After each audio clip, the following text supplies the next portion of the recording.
సమిష్టి కృషి అవసరం. లక్ష్య సాధనలో ఖచ్చితంగా విజయం సాధిస్తామన్న భరోసాతో ఉన్నాం. ఎందుకంటే మన కలలను సాకారం చేయడంలో తిరుగులేని నాయకుడు, దార్శనికుడు శ్రీ చంద్రబాబు నాయుడు గారి నాయకత్వం ఉంది. భారతదేశాన్ని అగ్రస్థానంలో నిలబెట్టేందుకు, తిరుగులేని శక్తిగా తీర్చిదిద్దేందుకు అవిశ్రాంత కృషి చేస్తున్న ప్రధాని శ్రీ నరేంద్ర మోడీ గారి అండదండలు, ఉప ముఖ్యమంత్రి శ్రీ పవన్ కళ్యాణ్ గారి విశ్వసనీయ భాగస్వామ్య సహకారం మరింత ఉత్సాహంతో లక్ష్యాన్ని చేరేలా ప్రేరణనిస్తాయి. ఆ నాయకులిచ్చే స్ఫూర్తి మనల్ని మెరుగైన భవిష్యత్తు వైపు నడిపిస్తుంది. ప్రజలు వేసే ప్రతి ఓటులో వారి ఆశలు, ఆకాంక్షలు నిక్షిప్తమై ఉంటాయి. ప్రతి ఓటు వెనుక ప్రజల ఆకాంక్షల్ని మనం నిరంతరం గుర్తుపెట్టుకోవాలి.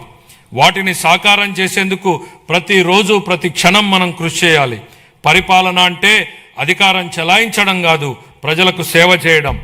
ఈ బడ్జెట్ను మనం దీని పరిణామాన్ని బట్టి కాకుండా ఎంత నిబద్ధతతో దీన్ని అమలు చేశామన్న దాన్ని బట్టి చూడాలి.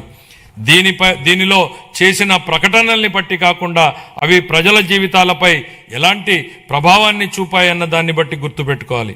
ప్రజలు మాపై ఉంచిన అచంచల విశ్వాసానికి కృతజ్ఞతలు తెలియజేస్తూ, వారికి సేవ చేసే భాగ్యాన్ని మాకు కల్పించినందుకు ధన్యవాదాలు తెలియజేస్తూ ఈ బడ్జెట్ను గౌరవ సభ ఆమోదం కోసం సమర్పిస్తున్నాను. జై ఆంధ్రప్రదేశ్, జై హింద్.